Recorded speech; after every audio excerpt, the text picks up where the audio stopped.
আপনি কি জানেন ভারতের দক্ষিণ সীমানায় অবস্থিত এক পৌরাণিক ও ঐতিহাসিক স্থান রামেশ্বরম, যেখানে ভগবান শ্রীরাম লঙ্কা জয়ের পূর্বে পা রেখেছিলেন।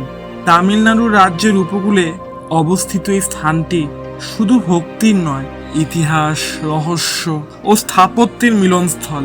রামায়ণ অনুযায়ী এখান থেকেই ভগবান রাম বানর সেনা নিয়ে সেতু নির্মাণ করেন লঙ্কার উদ্দেশ্যে, যা পরিচিত রাম সেতু নামে, যা আজও দেখা যায় উপগ্রহ চিত্রে, যা অ্যাডমস ব্রিজ নামে পরিচিত।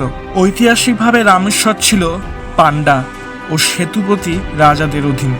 12 শতকে মন্দির নির্মাণ শুরু হলেও নায়ক এবং মারাঠা রাজারা এর সম্প্রসারণ করেন, আর সেই রামেশ্বরমই জন্মগ্রহণ করেছিলেন ভারতের প্রাক্তন রাষ্ট্রপতি এপিজে আব্দুল কালাম। তার স্মৃতিতেই গড়ে উঠেছে একটি স্মৃতিসৌধ।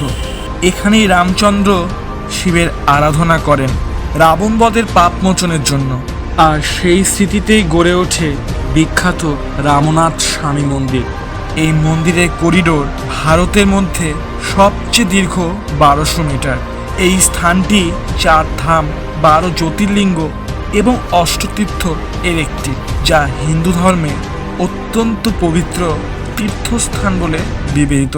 এখান থেকেই শুরু হয়েছিল শ্রীরামের লঙ্কা যাত্রা।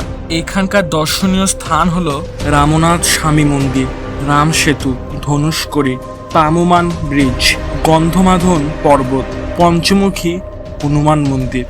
রামেশ্বরম শুধু ইতিহাস নয়, এ এক জীবন অধ্যায়, যেখানে মিলে যায় পুরাণ, বিজ্ঞান আর বিশ্বাস। রামেশ্বর ঘুরে আসা মানে শুধু একটি স্থান নয়, এ যেন সময়ের সীমানা পেরিয়ে ঈশ্বরকে ছুঁয়ে দেখা। কবে যাচ্ছেন তাহলে? গেলে অবশ্যই জানাবেন, প্লিজ সাবস্ক্রাইব করবেন। পরের ভিডিওতে এক অজানা ইতিহাস নিয়ে হাজির হব। ভালো থাকবেন, আনন্দে থাকবেন।